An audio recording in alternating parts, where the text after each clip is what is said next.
I could go back to myself 22 years ago and say, hey, you want to homeschool? Well, here's some things that I really think you should think about and start implementing now. So let's get into those 15 things that I would have shared with myself back 20 years ago. The first one is some subjects need to be more consistent than other subjects. I guess that means subjects are not all created equal.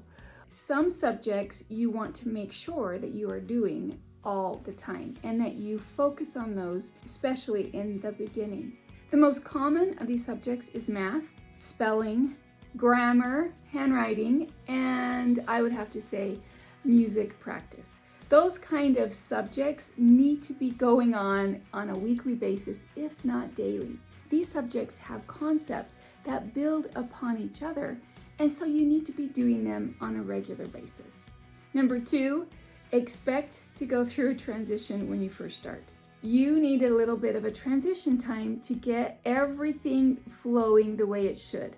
Your children have been away from each other, they've been away from you, and now they're expected to be around each other and to be around you 24/7.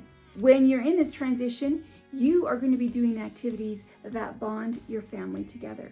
You can do school, of course, like you can read books together. You can do science projects, you can do art projects, and so that you can bond together as families. You can learn how to be with each other all the time. The next question may be, well, when do you know when that transition is over? The best rule of thumb, I would say, is when your family starts to gel better together. Your children are not arguing as much. They are playing together and learning better together. And overall, you're feeling like, okay, I think we got this. Let's move on. Let's move on to the next stage. Remember, this stage, you are blazing new trails. This is something new. You've never done this before. And so just take your time and just trust the process. All right, the next one is learn your children's personalities. Learn how they receive love. Learn how they give love. Learn how they learn. There are so many different styles out there. It is so beneficial to you as a teacher and a mom of knowing how your children work emotionally and in a learning situation. This is something I wish I would have done from the beginning because everyone is so different. And if you can have a background of where your children are coming from, oh, I'm telling you, the schooling experience will be much better. This next one is reach out to other homeschool families. And I would have to say, reach out to other homeschool moms for you. Your children are going to need some friends that have some things in common. You meet together once a week, maybe twice a week at a park or at each other's homes, and you get your children to know each other and to play with one another. Also find a homeschool mentor for whoever is teaching in the home. Most likely it's the mom, but if it's the dad, find some homeschooling mentors that you can talk with, you can ask your questions, they can give you advice.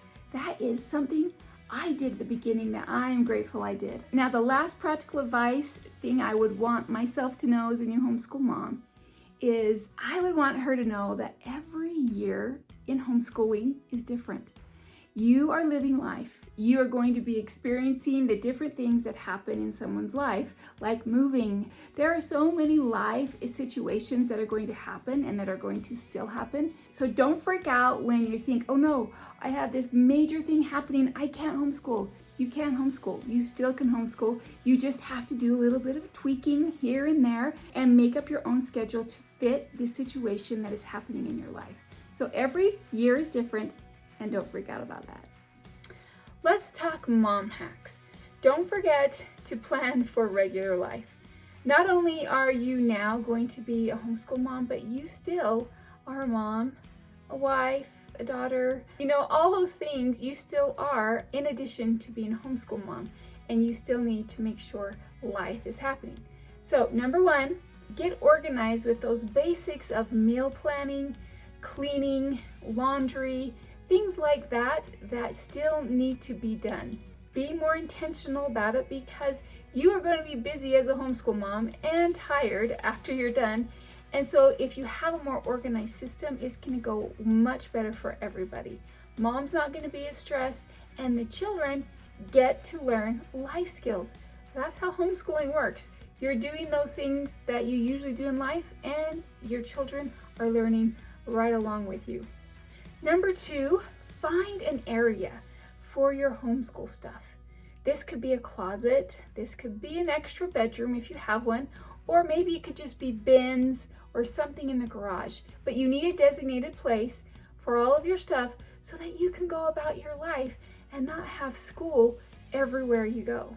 Along with that, number 3 is find organizational hacks to help you organize your homeschool supplies and papers. Now, it's easy to organize things like markers and paper, but what do you do with those homeschool things like the homeschool worksheets that you're done with, or the homeschool curriculum that you've just finished? What do you do with all that stuff? So make sure you're learning and reaching out, and it will be so worth your time because it will save you a lot of headache and a lot of mess. Now, it's easy to organize craft projects. Did I just say that again? So let's move on to mom encouragement. This is what I call brace for the waves. And what I'm meaning by this is sometimes those waves are things that are negative about homeschooling or things that come to you because you are now homeschooling. The first one is be ready for the wave of not everybody is going to be excited that you're homeschooling. You could be getting some negative vibes from certain people, and sometimes it really surprises you who those people are. But just like a wave, you stand firm, you let it pass over you, and like waves, they will recede back into the ocean. Another wave that can come is the worry and the negative voices that will be coming to your head.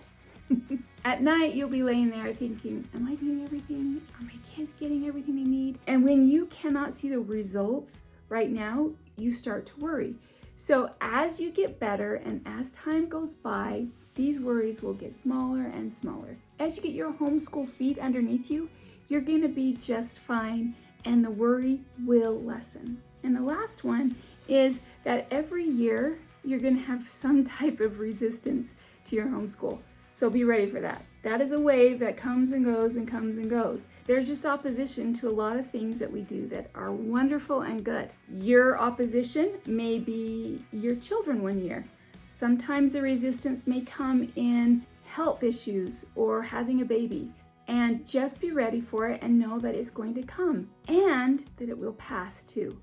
But just don't give up and be courageous and know that so many people have done this homeschool thing and you can do it too if you really want to. If you like this video, give it a like and check out some of my other videos. I think may be helpful for you too. So these 3 I'm going to talk about are these surprising bennies.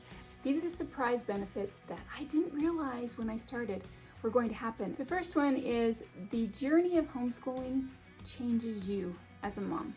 You have so many opportunities to grow as a homeschool mom. It's a process of making you a better person. It is something that is hard, but in the end has so many benefits. Another surprising benefit that I have realized is I have again learned how to love learning. Going through the public school system, you're always just, let's get this assignment done. Let's just get over this because we got to get to the next chapter. And I never really learned how to love learning. And as a homeschooling mom, you get that opportunity to learn along with your children.